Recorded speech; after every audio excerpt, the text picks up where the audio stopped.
Hello, welcome back to my channel where I'm sharing stories from the imaginary world I've been working on for over 20 years. My imaginary world is called Chutasia and it centres around my stuffed toy hedgehog Chutney, who I bought when I was 9 years old. Chutney is the princess of Chutasia, and I know all of these things about Chutasia because we have a telepathic connection. The first note I have is about the island of Slume. So Slume is quite a rocky island, and because of their rocky terrain, food can often be quite scarce. And we can get a little hint about the importance of food in Slume, because if you live in Slume and you cook too much pasta, haven't we all been a bit guilty of sometimes overestimating the amount of spaghetti that we need? But if you live in Slume and you cook too much pasta and you can't eat it all, you need to call in the pasta burial service to dispose of the pasta respectfully. On a similar topic about food, there is a restaurant in Chutasia called the Sleep Deprived Restaurant. And in the Sleep Deprived Restaurant, all workers have no more than 3 hours sleep.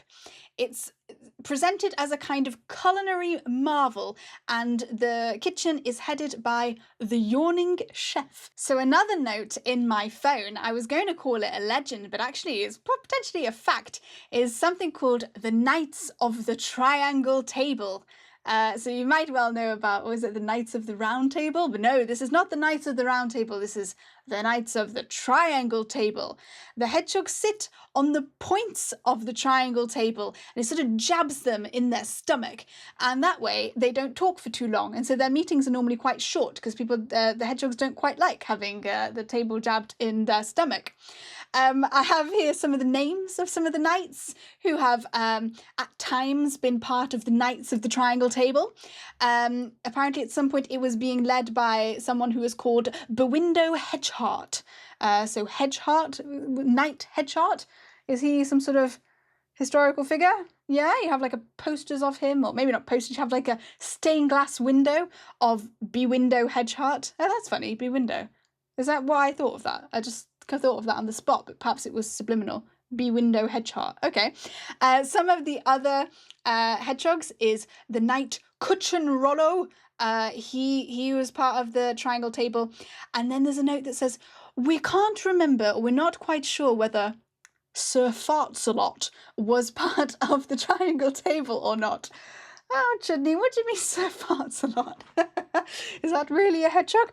And how do you feel when I say the joke Sir Fartsalot? Because I feel a little bit uncomfortable actually, because a lot of these toilet jokes are ones that Max, my partner, probably made. I don't know. I don't want to give him credit for Sir Fartsalot. That might be me.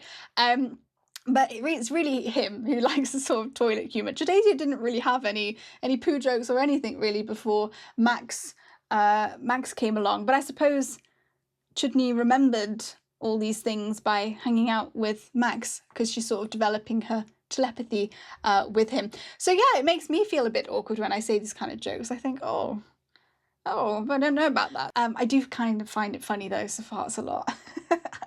Have you ever been in a meeting, perhaps at work, where you wished that it was a meeting around a triangle table so that people didn't talk so much? I don't know. That's all the stories for today, and we'll see you all next time. Bye bye.